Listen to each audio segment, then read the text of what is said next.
நேர்களை இன்னைக்கு தமிழ்நாட்டில் அரசியல் கட்சிகளில் முதல் இடத்தில் திமுக மற்றும் அதிமுக திராவிட கட்சிகள்.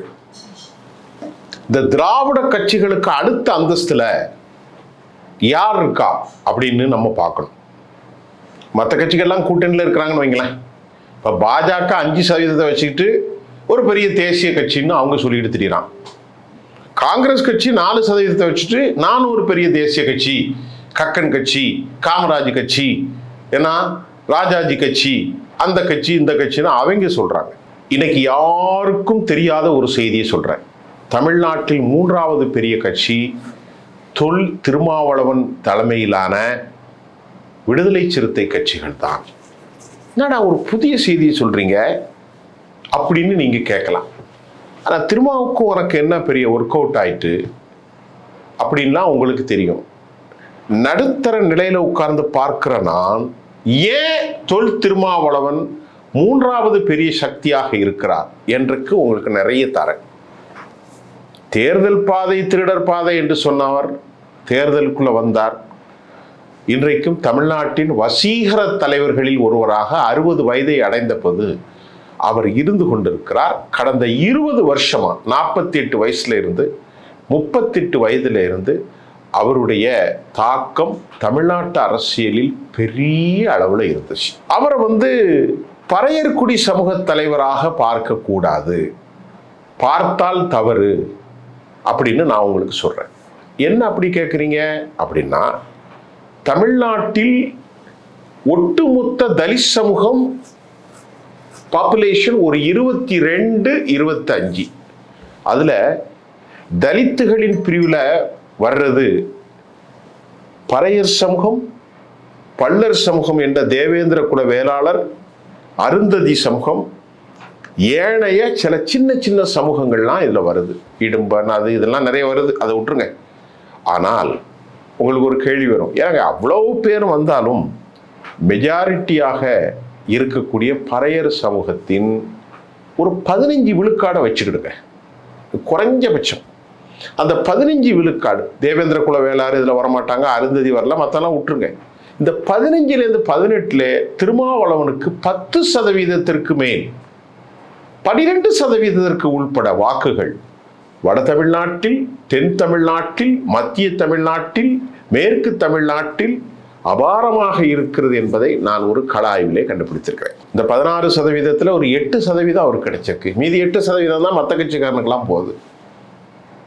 அது அல்லாம 3வது இடத்தில் அவர் தலித்துகளுக்கு மட்டும் தலைவர் இல்லை அப்படின்னா எப்படின்னு நான் பார்க்குறேன்னா, நான் பல இடத்துல பேசி பார்க்கும்போது இஸ்லாமிய சமூகத்தின் தலைவராகவும் அவர்களின் குரலுக்கு இஸ்லாம் அமைப்புகளை விட முதன்மை இடத்தில் பேசுவோராகவும் தொல் திருமாவளவன் முன்னிலையில் இருக்கிறார். இப்போ அவர் தலித்துகளுக்கு மட்டும் தலைவர் இல்லை. பொதுவாக அவர் பேசும்போதே என்ன ஒரு சின்ன டப்பாக்குள்ள கண்டெயின் பண்ணாதீங்க. அவருடைய மனநிலை சொல்றேன். நான் அனைவருக்குமானவன், ஒடுக்கப்பட்ட மக்களுக்கு, தாழ்த்தப்பட்ட மக்களுக்கு, சிறுபான்மை மக்களுக்கு, அடக்கப்படுகிற மக்களுக்கு, நீதி வழங்கப்படாத மக்களுக்கு, நீதி மறுக்கப்பட்ட மக்களுக்கு, எல்லாத்துக்கும் நான் பேசுறேன். நான் என்ன தயவு செய்து கண்டெயின் பண்ணாதீங்க அப்படின்னு அவர் சொல்றார். இருந்தாலும் அவரை பார்த்தா ஒரு தலித் தலைவராக அடையாளப்படுத்தப்பட்டு போய்விட்டார். அவருக்கு ஏற்பட்ட அந்த பாதிப்பு தான் இன்னைக்கு பாமக இடத்துலையும் இடமில்லை, பாஜக இடத்துலையும் என்று சொல்லிட்டு போயிட்டார்.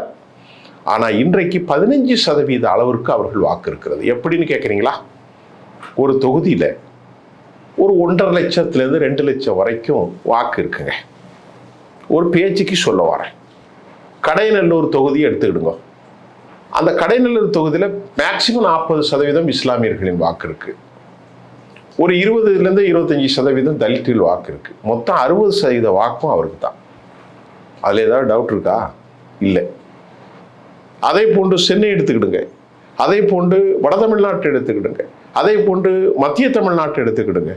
இப்படி தமிழ்நாடு முழுவதும் ஏற்கனவே எந்த ஒரு தலித் தலைவனாலும் அவருக்கு பிடிக்குதோ பிடிக்கலையோ, எந்த ஒரு ஒடுக்கப்பட்ட மக்களின் தலைவனாகவும் இளைய பெருமாள் காலத்திலிருந்து எடுக்கப்பட்ட முயற்சிகள் எல்லாம் தோத்து அனைவரும் இன்றைக்கு ஒரு ஆல் இந்தியா தலைவனாக திருமாவளவரை ஏற்றுக்கொள்கிறார்கள். இதற்கு என்ன காரணம் என்று நீங்கள் தான் புரிந்து கொள்ள வேண்டும். சிறுபான்மை சகோதரர்களிடத்திலே போய் கேட்டேன். அவர்களும் சொல்கிறார்கள், நமக்காக பேசுவதற்கு நம்மின் குரலாக. இந்த சமூகத்தில் ஏராளமான தலித்துகள் இஸ்லாமியர்களாக ஆகியிருக்கிறார்கள். தேவேந்திர குல வேளாளரிலிருந்து மீனாட்சிபுரத்திலிருந்து இன்றைக்கும் சம உரிமையை நாங்கள் கொடுத்திருக்கிறோம். மறந்தே போச்சு, அவன் ஜாதியும் மறக்குது, அவன் பின்னணியும் மறந்துச்சு, அவனை நீ எவனுமே கழிக்க முடியாது. இதையெல்லாம் உணர்ந்து கொண்ட திருமாவளவனும் இந்த இஸ்லாமிய இளைஞர்களும் ஒன்றுபட்டு இருக்கிற காரணம், பெரும்பாலும் அந்த கட்சியிலே முஸ்லீம் தலைவர்களுக்கு, இப்போ உதாரணத்தை பார்த்தோன்னா பாலாஜி போன்ற வன்னியர் தலைவர், ஆலூர் ஷானவாஸ் போன்ற இஸ்லாமிய தலைவர், இன்னும் சில இஸ்லாமிய தலைவர்கள் முன்னிலை பொறுப்பில் இருக்கிறார்கள். அப்போ அனைவருக்குமான அந்த கட்சியின் பிம்பமும் இந்த வாக்காளர்கள் மத்தியில் நமது ஆள் என்கின்ற ஒரு பாச உணர்வை சிறுபான்மைகளில் அவர் பெற்றார். அப்ப சொல்லுங்க, இப்போ திமுக எத்தனை சதவீதம் sir? 23லேருந்து 30 sir. AIADMK 20 sir. Thol Thirumavalavan sir 15% குறைஞ்சபட்சம், அதுக்கு மேலே இருக்கும். சிதம்பரத்திலையும் அவருக்கு தான், சீர்காழிலையும் அவருக்கு தான், வட தமிழ்நாட்டிலையும் அவருக்கு தான். ஏன்னு கேட்டால் அந்த மக்கள் ரெண்டு சமூகமும் தமக்காக பேசக்கூடியவர்களாக அவரை பார்க்குறாங்க. அது அல்லாமல் தமிழ்நாட்டில் உள்ள ஏராளமான செக்யூலர் தலைவர்களுக்கு அவர்கள் தங்களின் விசுவாசங்களாக பார்க்குறாங்க. திமுக காரர்களை சிறுபான்மையினர்கள் நடிகர்களாக பார்க்கிறார்கள். ஏன்னு கேட்டால் திமுக நடிப்பதில் வல்லவர்கள், வேறு வழி இல்லை, பாரதிய ஜனதா கூட்டணியை நாங்கள் எதிர்க்கணும்னா திமுகவுக்கு ஓட்டு போடணும் நாங்கிற நிர்பந்தத்தில் முஸ்லிம் மக்கள் வந்து விட்டார்கள். வேற வழி கிடையாது அவங்களுக்கு. அப்போ கடந்த காலங்களில் தலித் இளைஞர்களிடத்தில் புரிதல் வேறு மாதிரி இருந்தது. அதனால பல சின்ன கட்சிகள்லாம் வந்தாங்க. ஆனால் இப்போது வரக்கூடிய 26 எலெக்ஷன்ல அநேகமாக நல்ல புரிதல் உள்ள சமூகமாக தலித் சமூகம் மாறி இருக்கிறது. அது மாதிரி தென் தமிழ்நாட்டில் தேவேந்திர குல வேளாளர்களில் 50% கிறிஸ்தவ வாக்காளர்கள். பேரு செல்வராஜ், பேர ஆறுமுகம் இருந்தாலும் அவன் கிறிஸ்தவனாக தான் இருக்கான். அந்த வாக்குகளும் இங்கே தான் விழப்போகிறது. ஆக அதிமுக பலமிழந்ததுக்கு காரணம் இது ஒரு மிக முக்கிய காரணம். தமிழ்நாட்டில் 2ஆம் நிலையில் திருமாவளவன் இருப்பதற்கு காரணம், அவர் தலித்துகளின் வாக்கை மட்டும் பெறவில்லை, சிறுபான்மையினர்கள் இஸ்லாமியர்களின் வாக்கை அவர் பெறுகிறார்.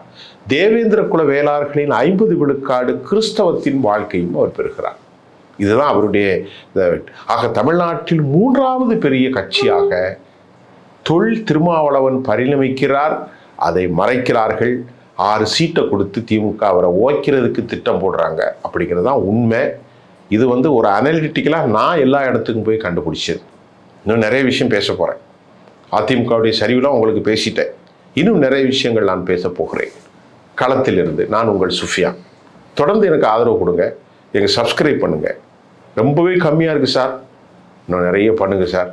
அடுத்தடுத்து நிறைய விஷயம் இன்டர்நேஷ்னல் பேச போகிறோம், உலக அரசியல் பேச போகிறோம், பொருளாதாரம் பேசலாம், தமிழக அரசியல் பேசலாம், தேசிய அரசியல் பேசலாம், சமூக காரணங்கள், ஒடுக்குமுறைகள் எல்லாம் பேசலாம். நான் உங்கள்கிட்ட எதிர்பார்க்குறேன் என்ன சப்ஸ்கிரைப் பண்ணுவீங்கன்னு. மீண்டும் நாளைக்கு புதிய செய்தியோடு சந்திக்கிறேன். நன்றி.